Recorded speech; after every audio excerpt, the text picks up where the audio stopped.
Okay, hello everyone, and welcome to the From Vaccine to Vaccination webinar series taking place all this week. My name is Rola Kaakeh, and I'm the CEO of Salus Vitae Group, and I'll be the host for the event. Now, at this point in time, we're all waiting on the COVID-19 vaccine. The speed at which the vaccine clinical trials have been conducted, reviewed, approved is unmatched in history. It's truly unlike anything we've seen before. But on the brink of this new vaccine, an enormous challenge awaits us: the distribution and administration of the future COVID-19 vaccine. We are now not only focusing on the vaccine, but on the vaccination process. Hence, we're here to discuss from vaccine to vaccination. As part of this week-long series, we're very lucky to have 6 leaders from across various settings share their experiences, explore recommendations, and propose actionable strategies as we prepare for the deployment of the COVID-19 vaccine. These leaders come to us with diverse backgrounds and expertise. We have a health economist, we have vaccine experts, we have executives of global organizations representing millions of pharmacists. We have a dean of a school of public health, as well as a dean of a school of pharmacy. We have an informatics administrator, as well as an on-the-ground clinician implementing the strategies discussed. Now, over the course of an hour in today's session, we ask our guest speaker a number of questions.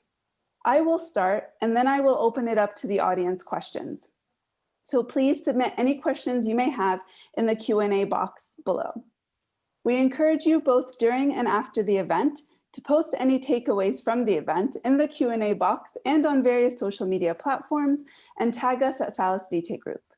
We love hearing how you benefited from the various insights and experiences of our distinguished speakers, and we hope to pass along those insights to others. Now, the session will be recorded and available for replay after the event. Now let's go ahead and get started. I'm pleased to introduce and welcome our first guest speaker of the series, Dean Smith. Dean Smith is the Dean of the Louisiana State University Health Sciences Center School of Public Health and the Richard A. Culbertson Professor of Health Policy and Systems Management. Prior to joining LSU, he was a professor at the University of Michigan School of Public Health for 30 years, during which time he had served as the Senior Associate Dean for Administration, the Chair of the Department of Health Management and Policy, and Chair of the university's Health and Wellness Program, as well as the Pharmacy Benefits Program. Dean is committed to a line of teaching, research, and service that provides a better understanding of the financial aspects of working with and working in healthcare delivery and financing organizations. He received his bachelor's degree in economics from the University of Michigan and his doctorate in economics from Texas A&M University. Welcome, and thank you so much for taking the time to be with us today, Dean. Good morning, it's nice to be here. Okay, so today we have a rich conversation planned. The conversation will follow several themes. We'll be discussing some lessons learned and current strategies. We'll be addressing some economic-centric questions. We'll be talking about equitable access, as well as misinformation and communication strategies. And then we're going to conclude with some advice moving forward. So let's go ahead and jump into the questions right away. The first question is, what have we learned thus far from the current and previous pandemics and vaccines that will prepare us for the COVID-19 vaccine? Well, again, good. It's nice to be here. You've asked me a question of what we've learned thus far, which is always a dangerous thing to ask an academic. I'll talk about this for about 6.5 hours, and then when we're done, we'll go to the next question. Exactly within our time limit. So a lot of people are trying to draw the corollary to what happened in the pandemic from 1918, 1919. And that really is a very different world, right? This is pre-antibiotics. This is barely out of the Flexner report. This is still the land of bloodletting and crazy sort of medicine. So I'm going to just say a couple words about sort of what I think are the sort of recent pandemics that we have likely learned something from. So in 2003, which I realize is probably before many people on the call were born, because everyone's younger and hipper these days. we had SARS, severe acute respiratory syndrome. That was like our COVID-19, probably started with bats, spread to intermediary host, and then to humans in China. And it went on to 28 countries and infected 8,500 people, and there were 900 deaths, which was a 10% mortality rate. It was spread through respiratory droplets, cough, sneezes, and we quickly quarantined. And by July, the virus was contained and it hasn't reappeared. So we thought, we know how to handle it, right? You quarantine people and it's over. In 2012, we had MERS, Middle Eastern Respiratory Syndrome, coronavirus, which was predominantly in the Middle East. 27 countries were affected, only 2,500 confirmed cases, but there were 858 deaths, which meant we had a 33% mortality rate. And we only had 2 cases and no deaths in the United States. And we had the same pattern. It was quarantine quickly, although worldwide there were still 200 cases of MERS last year. So it wasn't eliminated, but we at least we had some sense that it could be contained. But I think what helped us here is both SARS and MERS were viewed by the global health community as wake-up calls for improved outbreak response, communications. And so when we had H1N1 and had to rapidly deploy vaccinations, when we had Ebola and Zika, I think we learned a lot of lessons, which I think helped us, but perhaps gave us a false sense of security. And there are at least 3 or 4 reasons why the current pandemic is very different from SARS and MERS. The first, and probably the most important, is that about 80% of the people who have COVID-19 have mild symptoms. They might not even know they're sick, and so it makes it very hard to determine who's been infected and who hasn't. The second is that people with COVID-19 shed the virus very early in the infection process, much earlier than in SARS. And so it, again, makes it difficult to determine who has the virus and isolate them before they spread it to others. Third is that COVID-19 easily spreads in the community. And this wasn't the case with SARS, which was much more commonly spread in high density healthcare settings. And then finally, we're much more globally connected now, even than we were in 2003. So it's very easy for COVID-19 to spread between regions and countries. And people talk, there's the narrative of the Chinese origin of the virus, but the United States, the principal cases and the mass number of cases came via the UK. We used to travel on these big things made out of aluminum. I think we call them planes. I think I remember those. And we stood in lines to get in them. Yeah. And now we have 65 million people, 1.5 million deaths. But thankfully, a 2% or 2.3% mortality rate rather than the 10% or 34%. And even more of an importance of getting a vaccine than those, that it's not like isolating would run its course. We really need something more dramatic. And with regards to immunizations, overall immunization rates are low across all nations, including healthcare workers. And we have a whole variety of reasons for low immunization rates. There has been a lack of concern really after polio, right? And we then had measles, mumps, and rubella, and the vaccination rates of those have been declining as people fail to see that the disease exists. And you'd think being on the news every night, people would believe that COVID-19 exists, although I understand there are those that don't. But people also have a sense if other people get vaccinated, then I don't have to.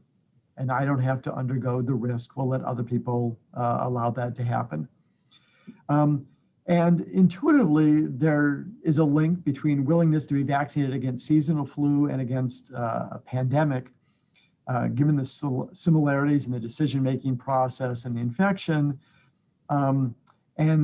Unfortunately, the public is likely to share a lot of common concerns about the pandemic as they do for seasonal flu vaccination, particularly with regards to safety and side effects and personal risk. The public for a number of years has had a low impression of the importance of vaccination, because as we know, the seasonal flu vaccine that we get each year is somewhere between 40 and 60% effective. The group of wise people that gets together at the World Health Organization has to pick, the 3 or 4 strains of the flu that are going to affect us. And we don't always get it right. And we have mutations of the flu that don't always sort of get it right. But this is a case where we seem to have COVID-19 pretty accurately defined in an amazing period of time. We don't see substantial mutation yet in it, which is, of course, every sort of vaccine manufacturer's worry. And perhaps we're up to the task of communicating with people about the risk and about the importance, so that we'll develop more trust.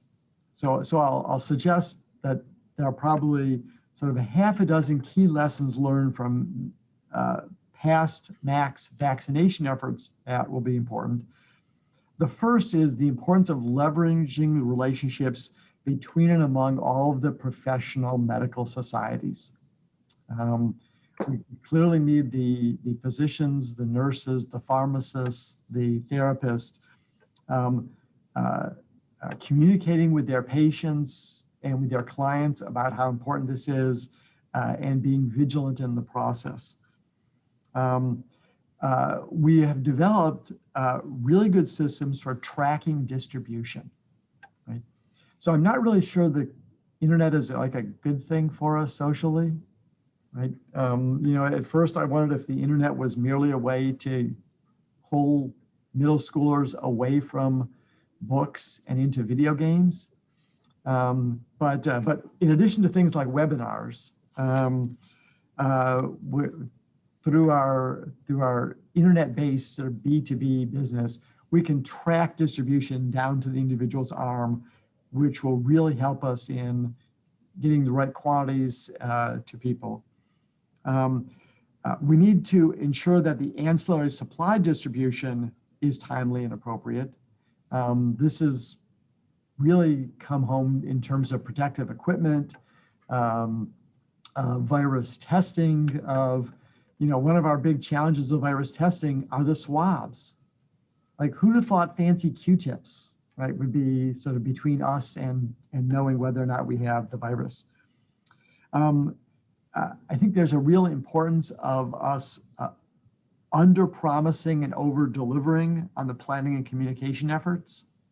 That we don't want to have any drops in what people expect to happen, and therefore lose confidence in what we're doing. We need a lot of up-to-date information on the vaccine production, inventory process, and a lot more formal relationships between political entities than we've had in the past. And our planning and our efforts have to really think about multiple scenarios being appropriate at the same time. We need to deploy our limited vaccines equitably and transparently, using sort of, as best as we can, evidence-based criteria to prioritize our allocations. And we need a lot of consistent, respectful, and accurate communication to earn, secure, and maintain trust of a population that that has reason to be concerned. I like this. As you were talking about, kept noticing different themes, and I think that were extremely important in terms of understanding the context that we're in. I like how you started out with the comparison, because often during this whole pandemic, it's been compared to the Spanish flu and all of these others, and then understanding the world that we are in now in terms of the information that we have available to us and what we do with that information to design our systems and strategies. So those were all wonderful lessons that we can actually we can talk more about as we progress through the questions as well. The next question ties into what specific strategies have been deployed on a global, national, and then obviously state and local level to prepare for the vaccination process? Well, this is a logistical effort beyond most people's sort of imagination. To think about a long-range plan of having the billions of people on this planet all get an injection is really quite astounding. And most of these efforts are going on way outside the view of the public to prepare for this sort of vaccination process. At the global level, the process has involved the World Health Organization providing guidance on prioritization and coordination, and individual countries both facilitating and at the same time negotiating and pre-purchasing vaccines from individual drug companies. As many people probably listening to this sort of webinar will know, there are sort of 2 genetic vaccines that are currently seeking approval. The United States provided $1 billion of pre-support for Moderna's vaccine development. And in August, they gave the company additional $1.5 billion in exchange for 100 million doses, should it prove to be appropriate and licensed. And then in November, Moderna reached an agreement with the European Commission to supply up to 160 million doses. Shortly thereafter, the US awarded $1.9 million to Pfizer in July for 100 million doses, and an option to acquire 500 million more doses. And at the same time, the European Union arranged to purchase 200 million doses.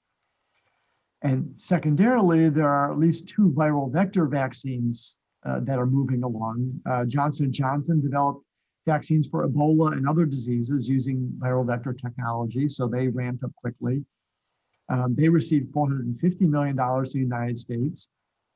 And then in August, the federal government agreed to pay $1 billion for 100 million doses. And the European Union, following along, agreed to a deal for 200 million doses. In May, AstraZeneca secured a series of support for 300 million doses. And in August, the European Union also agreed to AstraZeneca for 400 million doses. So as I think about sort of going from the laboratory to the arm, there's sort of a 5-step process that countries are following. The first is getting priority for the vaccine from the manufacturers. And I know we're going to talk later about equity here, and this is sort of a world sticking point, right? That the U.S. and the EU, front money in the billions to manufacturers in agreement to get the first hundreds of millions of doses, which leaves a lot of people, back in line. So step 1 is getting the priority to get the drugs. The second is getting the vaccines into the country. We saw the pictures of the politicians the other day watching the United Airlines flights going first from Belgium to the UK and then flights from Belgium to the US. I somehow suspect that there's going to be United Airlines, sort of official flight of the vaccine flu sort of marketing that goes on. Step 3 is following the federal lead, getting the vaccine to the states. And largely this is going on a pro rata share now.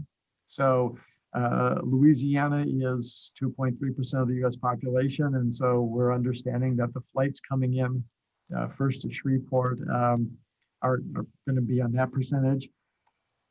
Then the responsibility shifts. And then it's up to the states to decide how they get from the state level shipments that come here to the local levels, to the hospitals and distribution centers, and then at the local level, getting them from vaccines into people's arms. And each one of these has a planning process, a set of rules, and as well as a set of politics and brinksmanship among states. I recall, in that distant time when this thing started in March, we had local hospitals competing against each other for who would get the masks first, and then a bubble market for masks that went from being 30 cents to being $3.50. And happily, supplies caught up. I haven't looked recently, but I don't think there are lines in the grocery stores for toilet paper anymore. But that same sort of process is ongoing and requires a lot more coordination of plans. So that's a great point and transition to our next question about state departments and public health departments. I know we have an audience that's very diverse, but here in the United States, our state and local public health departments really started creating plans. And I think this was, a few months ago, the federal level, they started telling states you should start planning and creating these plans about vaccine distribution. Can you elaborate a little bit on their role thus far? And do you believe it's going to change in the next coming months? So yes, there are two important yeses. One is that every state and local sort of area has had a lot of advance warning that they're going to need sort of a plan. And yes, these plans are going to change as circumstances change. Interestingly, so I'm in Louisiana, in New Orleans, and we do a lot of public health planning here because we have hurricanes. And, at the start of hurricane season, the current version of this year's plan sort of gets updated and revealed. Hurricane season here ends December 1st. So December 1st, they took away my special walkie-talkie that they give me for sort of emergency preparedness sort of initiatives. But as a result of the planning for sort of hurricanes, there's this close relationship between the state, and we don't have counties here, we have parishes. But sort of the parish statewide communication is extensive. The recognition is that the important part of the planning isn't the plan, it's the communication process that's developed because of the plan. So you know who to talk to and how to make things happen. And so that is something that, for good or ill, we're sort of prepared for. But when we look across sort of at least the United States, we said every state has a plan, and almost every local county sort of health department has a plan with more or less a set of similar components. So in Louisiana, we have the state's Office of Public Health coordinating with the Louisiana vaccine distribution effort. They get inputs from key stakeholders and partners, the health systems, the county health agencies. The initial planning efforts had been in place since H1N1. They were revived in spring of 2020, building again on our sort of usual seasonal flu vaccine sort of distribution plan. And so there's a vaccine action collaborative that was sort of reassembled for COVID-19 with, again, representation from stakeholders, the public, the private sector. And the collaborative is using the CDC guidance and planning frameworks to prepare for the various aspects of COVID-19 vaccination response, including the communication plan, logistics, operations, and the allocation. So in Louisiana, we released what we call the playbook. it's appropriate that it's still football season, right? So we have our playbook in use. And it's fully online, as are most other states. And before this call, I looked at sort of a variety of other states where I wondered what they were doing. And they're different, but they cover the same sort of range of activities. For our Vaccine Action Collaborative, we have 4 work groups that divide up the responsibilities. The first are the communication and outreach work group. Second are prioritization, allocation, then logistics, and then finally operations and data assurance. So our toolkit, which I'm not going to go into here, but it would be fascinating if we had time. But so we have 20 components, and it starts with the flu outreach tracking sheet, then our regional exercises that we've done. I was watching the evening news the other night, and I don't remember which state was profiled, but it could have been any of them, where they were going through the planning exercises of volunteers getting the immunizations of saline solution, to see how much time it took, how quickly people sort of got through it, where they would pull over if there was an issue.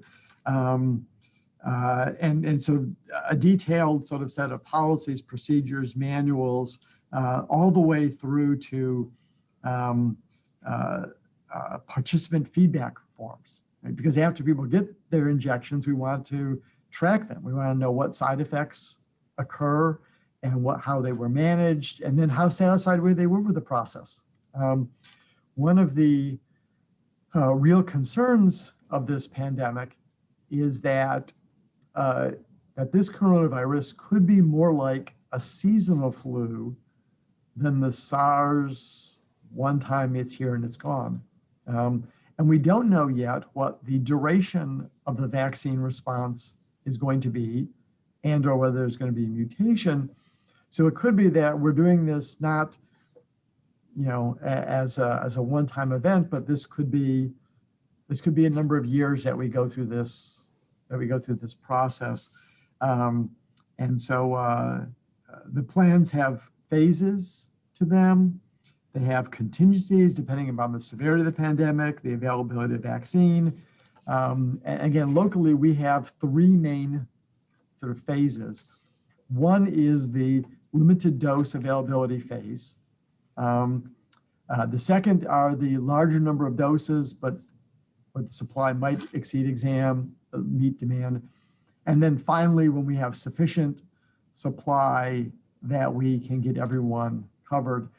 But again, the logistics of the planning are really intense, including the detailed inventory that's going to happen at each site.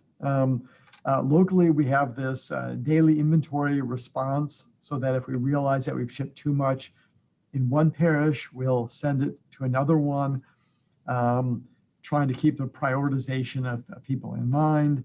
And we really want to minimize any waste that happens in the process, because we have so many people worldwide that we need to get vaccinated that we can't have any waste that happens along the way. Yeah, it's been actually very fascinating to see all these practice runs, right? Like how they're talking about even the distribution, and they're practicing distributing little vials with like saline in it, and then that whole process. Even though we've taken what we've known previously about vaccines and the vaccination process, but we still find, because of the magnitude and how we have to allocate it, we still have to practice, and that's what we've been doing, which has been very interesting to see. It's also affected a lot of our other planning efforts. So we have a large-scale plan for hurricane season every year. And given the frequency of them, we sort of improve these plans. I'll put a little plug in for those people who read the October issue of the American Journal of Public Health. We had a special section on lessons learned from 15 years after Katrina.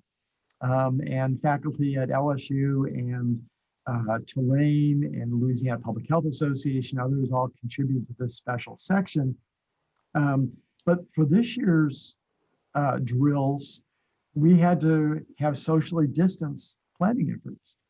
right? So we realized we need 3 times as many buses to take people out to shelters.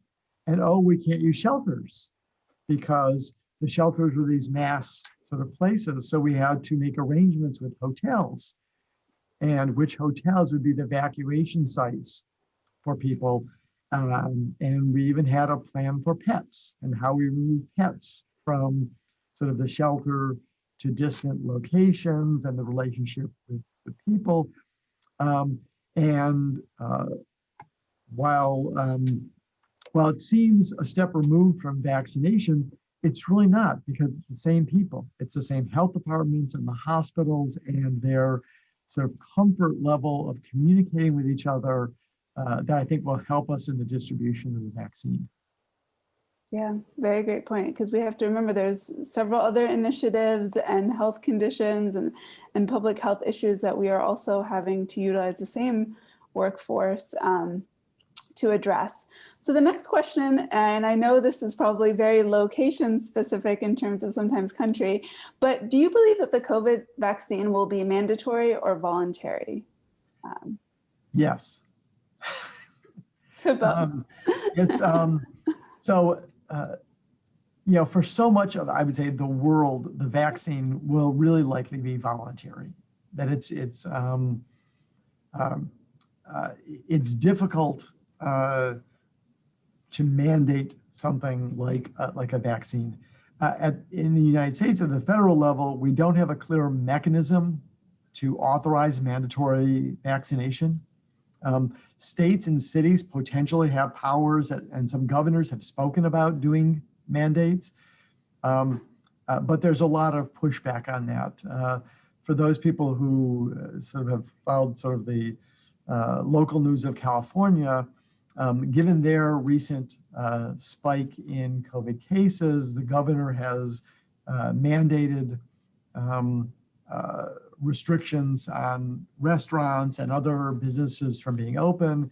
And there were sheriffs on the news this morning that were saying that they were not going to follow the governor's rules, that he had no business in telling them what to do in their city, which is not the level of communication that you would ideally have during something like a pandemic. More likely than having mandatory vaccinations are having what is a slightly different term, compulsory vaccination for certain groups of people. So hospitals and healthcare providers can require it for their employees.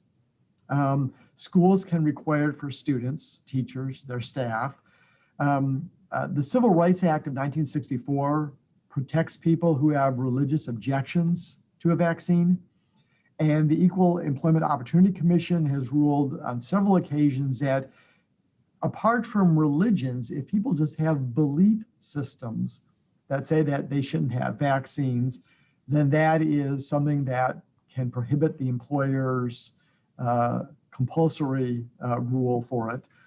But employers have to make only reasonable accommodations to persons objecting to vaccines, as long as it's not too costly.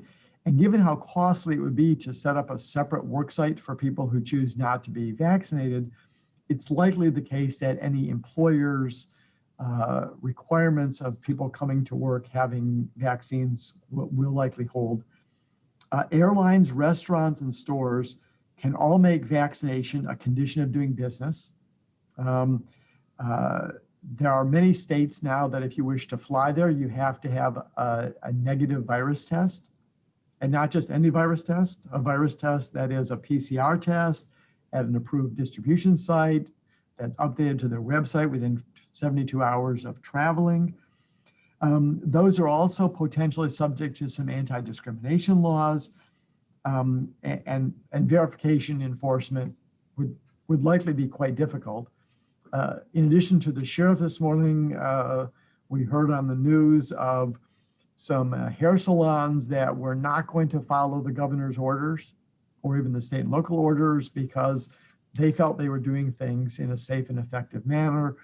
And so, again, this sort of mandatory view, while commonly thought about, probably won't be feasible in any sort of short-run process.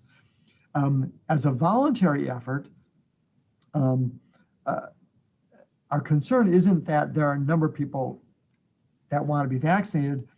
It's whether or not we're going to get a sufficient number to get what we might call herd immunity. And I actually sort of find the word herd immunity sort of a little distasteful, because I would think that we would think of people as being different than animals, although, I love my dog, so maybe it's a compliment to call it herd immunity. But they talk about rates of 70, 75% or more of the population being vaccinated to stop local spread. And we had polls sort of at I would call it the downer stage in April and May of only 50% of the population saying they were willing to get vaccinated. We now see those same polls being above 60%. The announcements that the genetic based vaccines had efficacy rates of 90 to 95% are very encouraging. And I think it helped to bring up the public's concern about that.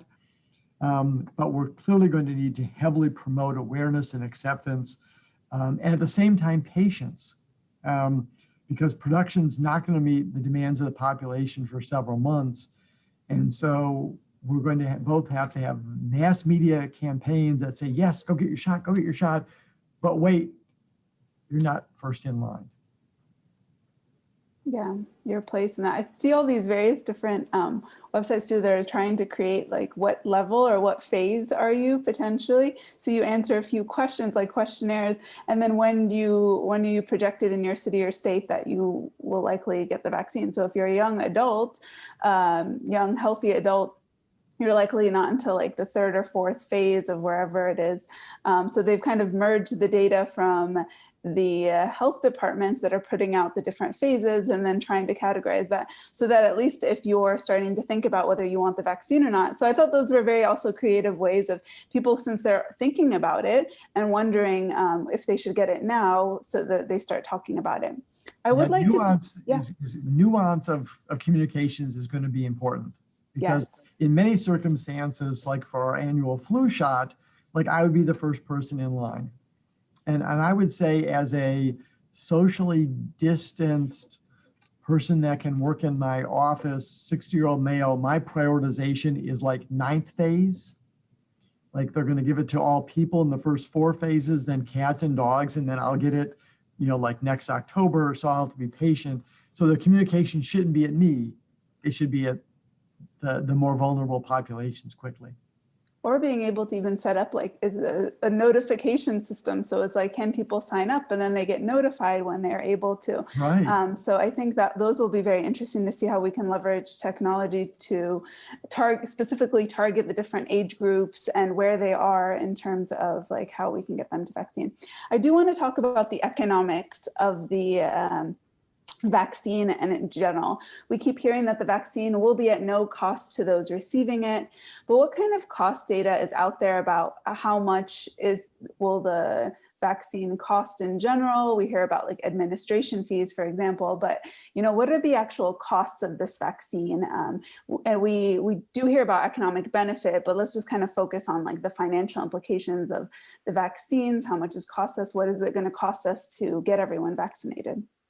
So, so this is a really interesting question, and I'm an economist. I usually don't tell people that because then they don't want to talk to me. But we quickly think about sort of the cost of the program, and so I'll talk a little bit about that, and remind me if I forget to talk about the cost to individuals of sort of their not out of pocket, but their time, and we all know that time is money.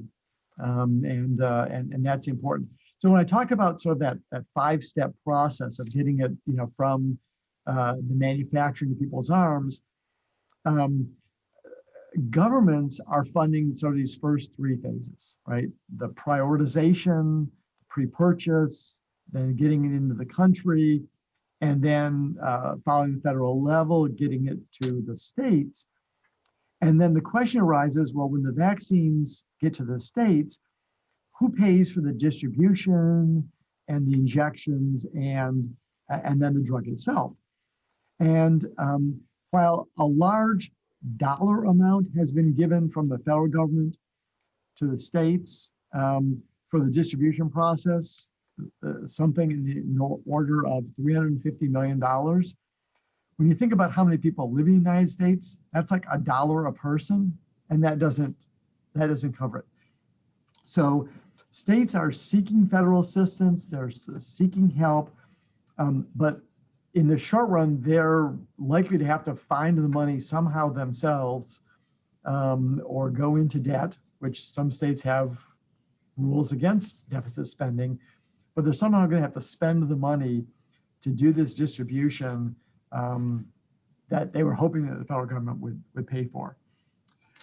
So that gets it to the sort of local level. And the final leg or arm is getting it into people, for which we have sort of private delivery and insurance systems that come into play.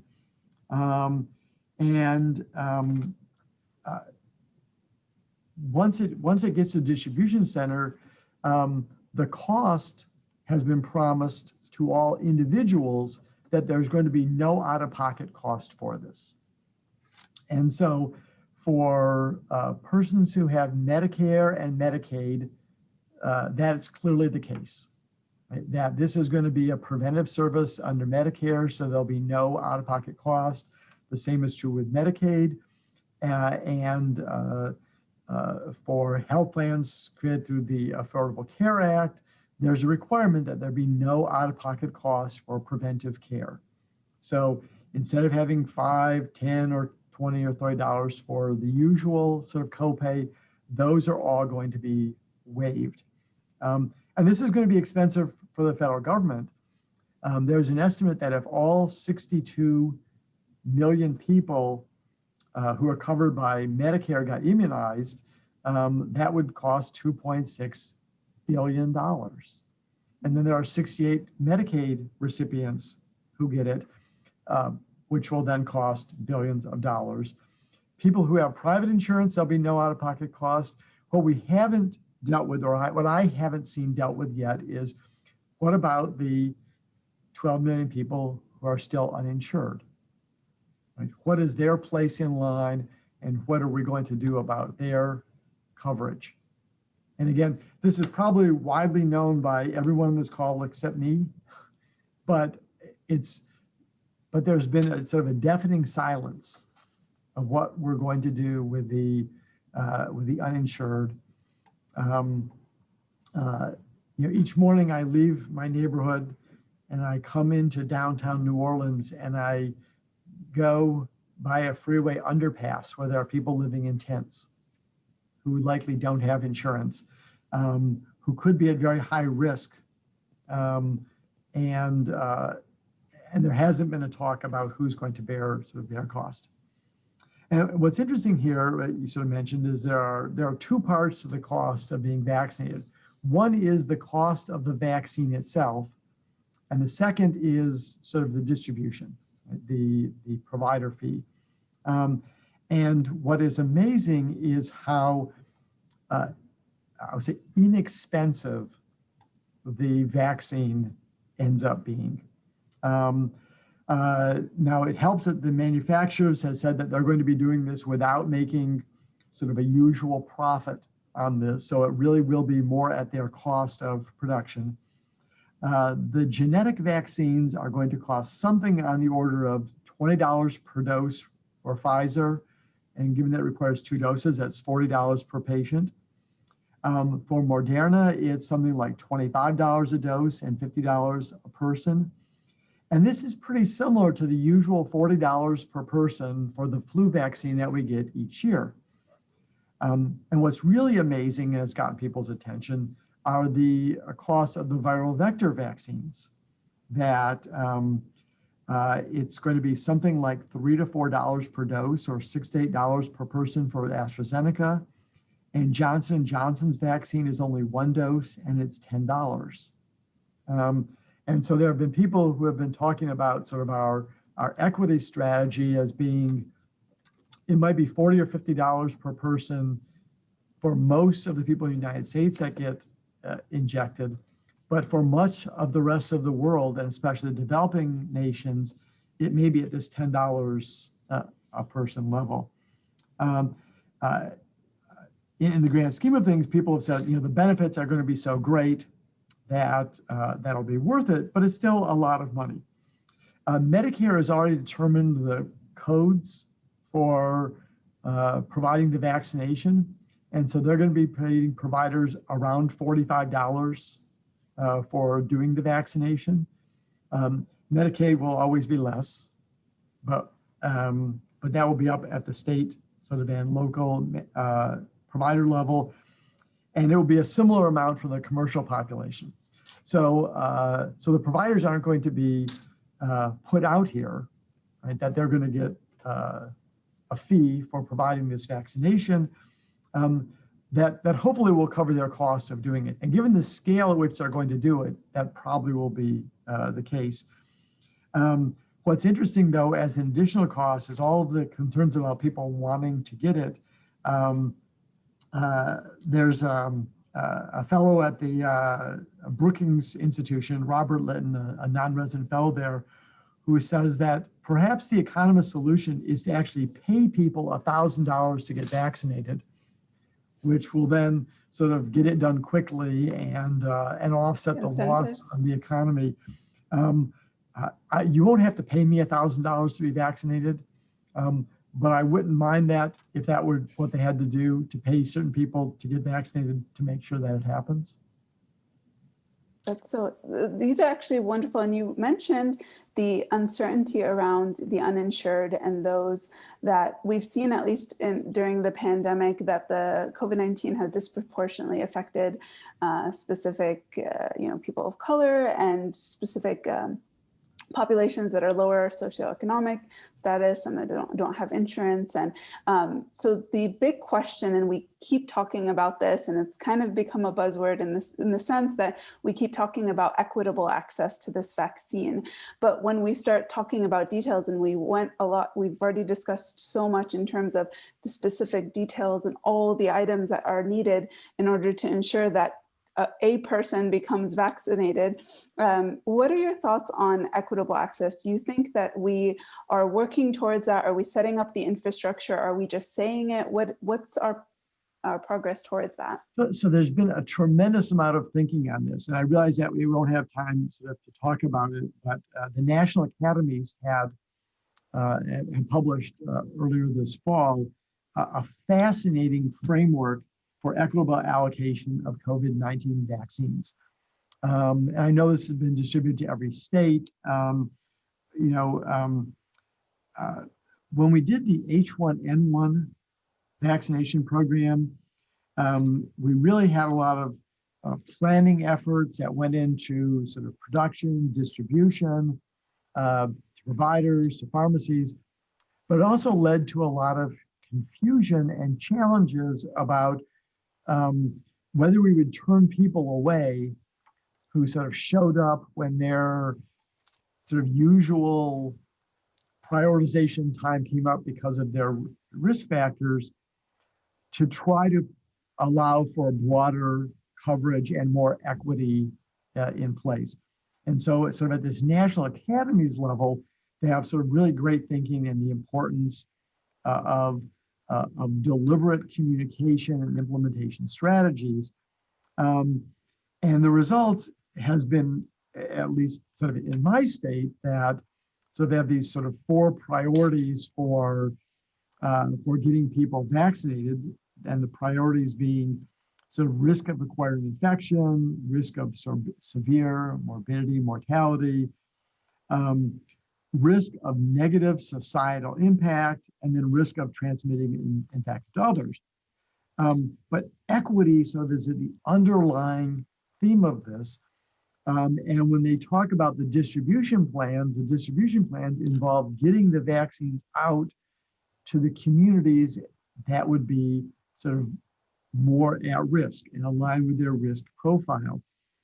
And the challenge will be making sort of this allocation process a reality.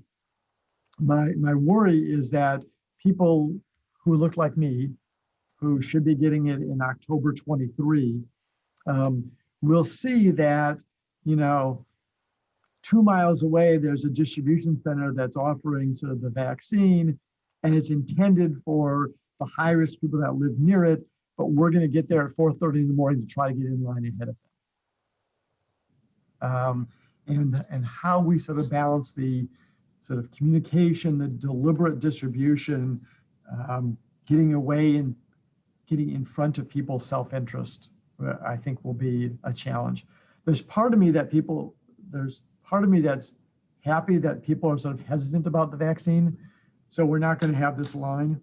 I think if they were giving out like free New Orleans Saints football tickets, like with your flu vaccination, like we'd have everyone down there sort of in a rush. And hopefully there'll be some patience and calm on that. Even in the first phase where we talk about getting frontline healthcare workers sort of in an organized way, we don't really know the risk profile of this vaccine, sort of at sort of this open local level. So we wouldn't want all of the primary care physicians to get it all on the first day and then find out that half of them miss work because of a sore arm or flu-like symptoms. So our challenge is sort of this active push with patience. I don't know how many people are good at being patient. It's true. I think during this pandemic, a lot of us have become a lot more patient, at least given the reality that we're in. But I do want to get to this question though before, and anybody in the audience that does have a question, please submit it to the Q&A in the Q&A box. But we're going to continue just around the topic of misinformation, which is huge in general in the time that we live in, just because we have access to so much information and filtering through what is correct and what is not. But now we're also starting to see more so around the COVID-19 vaccine, misinformation around the COVID-19 vaccine. So how do we begin to tackle the issue of misinformation? How do we ensure that the correct information is coming out? And, because there are different there's anti-vaccine movements, there's low vaccine confidence. How do we merge that to address the issue of misinformation and build public trust? And I think that's the sort of key here, that when we think about sort of a usual sort of psychological process of sort of awareness of vaccine, we think about sort of first understanding what people think and feel and how they believe, and then the social pressures that are on them, which then leads them to consider their motivation, their readiness, their willingness to sort of take action, and then the practical issues. And so from an economist perspective, these are sort of the other costs involved of the time, the convenience, the service quality, the respect that is required of people to get them to follow through with this. Again, this National Academy's sort of profile of equitable vaccination had a series of recommendations. The first one is to launch a COVID-19 promotion campaign. And interestingly, you probably heard that the Ad Council in the United States has committed $50 million towards supporting a vaccine promotion campaign that has to start with sort of not the details of the vaccine, but of people's underlying beliefs and willingness to counter some of the anti-vax sort of movements about why it's politically or medically sort of dangerous. And this is at an emotional level.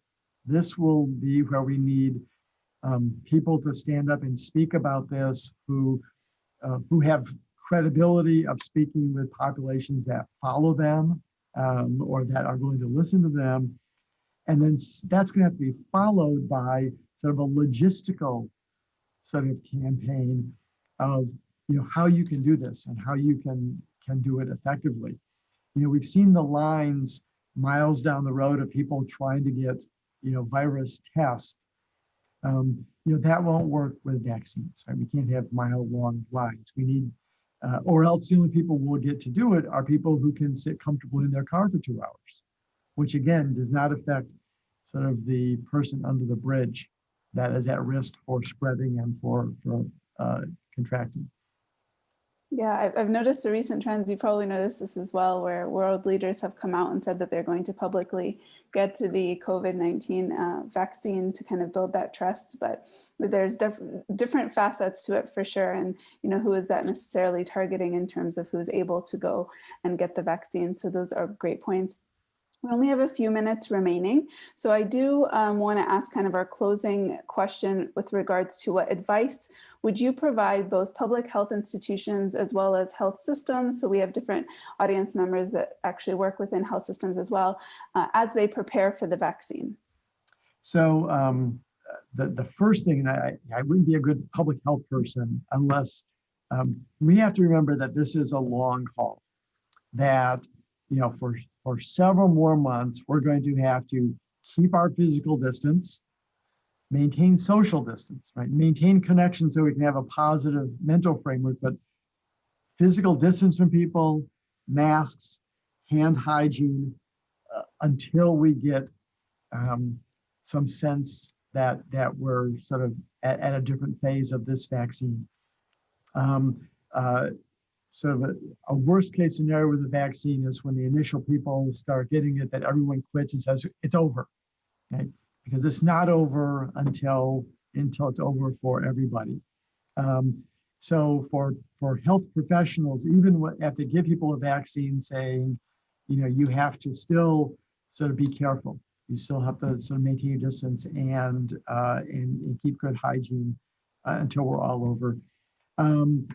And I think I'll end with sort of engaging and listening to your patient and your community population, and understand that there are challenges that they're going to be facing. There's going to be frustration of being pushed to being vaccinated when they don't want to. There's going to be frustration of not being able to get vaccinated when you want to. And if we remember that we're all in this together and that we're people and that we deserve sort of a level of respect and patience, we will get through this. That's a great point too. I'm going to keep remembering, it's not over till it's over for everyone. And because of, back to the initial point that we made at the beginning too, about since we're so globally connected, that's why there's a definite push that not just, the countries that can afford this vaccine, we have to prioritize those that can't, because of this kind of collective need to ensure that this is over for everybody. So that is wonderful. Thank you on behalf of Salus Vitae Group and myself. I would like to thank you very much, Dean, for such a great conversation.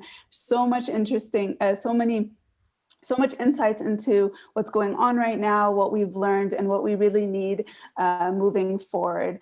Tomorrow, we're going to hear from 2 global pharmacy experts, so be sure to register for those events on our website, salusvitaegroup.com, if you haven't already done so. So thank you very much for those who attended, and we hope to see you at the next event. And thank you so much again, Dean. Thank you for the opportunity, and best wishes for all of your other continuing education efforts. Thank you.